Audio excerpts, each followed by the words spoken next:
brought to you by Nova शुद्ध घी। जब जब खाए दिल खुश हो जाए, सदियों का नोवा शुद्ध देसी घी, सपना स्वस्थ भारत का। I love घी। नमस्कार, दिल्ली तक देख रहे हैं आप और मैं हूं आपके साथ दिनेश यादव। नगर निगम उपचुनाव के बाद एमसीडी में सालाना बजट पेश किया गया, जिसे एमसीडी कमिश्नर अश्वनी कुमार ने पेश किया।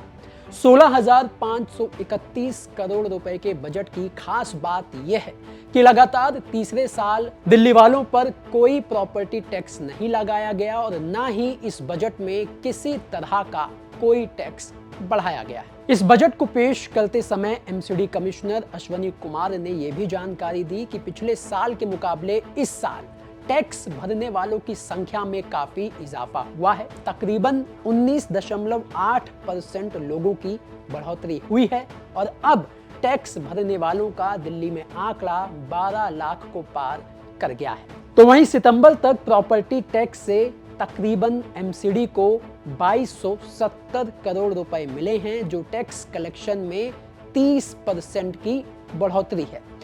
इसके साथ ही एमसीडी में 16,531 करोड़ रुपए का जो बजट पेश किया गया, इस बजट में इस बात को प्राथमिकता दी गई है कि इसमें नागरिक सुविधाओं को मजबूत करना है, पारदर्शिता को बढ़ाना है और ईज ऑफ डूइंग बिजनेस को आसान करना है। इसके अलावा इस बजट में स्वच्छता, हेल्थ और शिक्षा पर भी खासा जोर दिया गया है।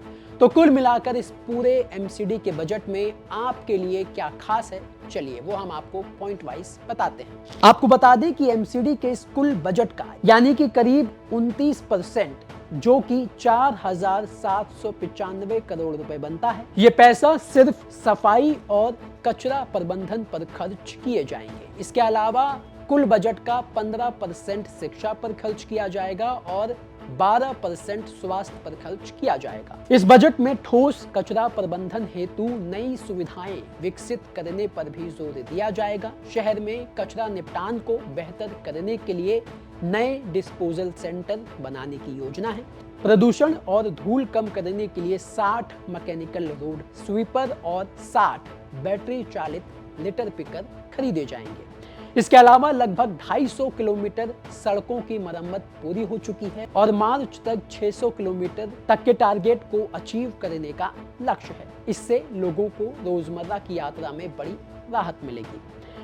इसके अलावा व्यवसायियों के लिए अब फैक्ट्री लाइसेंस और जनरल ट्रेड लाइसेंस की प्रक्रिया प्रॉपर्टी टैक्स सिस्टम से पूरी तरह जोड़ दी गई है। इससे ना तो व्यापारियों को दस्तावेज अपलोड करने की जरूरत पड़ेगी और ना ही ऑफिस के चक्कर काटने की।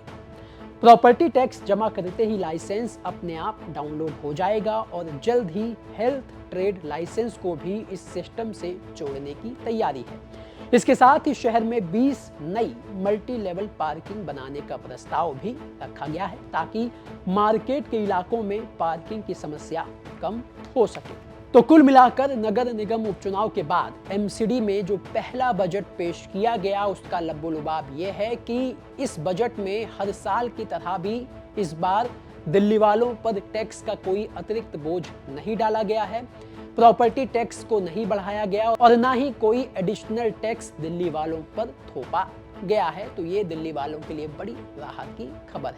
आपको एमसीडी का ये बजट कैसा लगा? आप अपनी राय हमें कमेंट करके बता सकते हैं। धन्यवाद।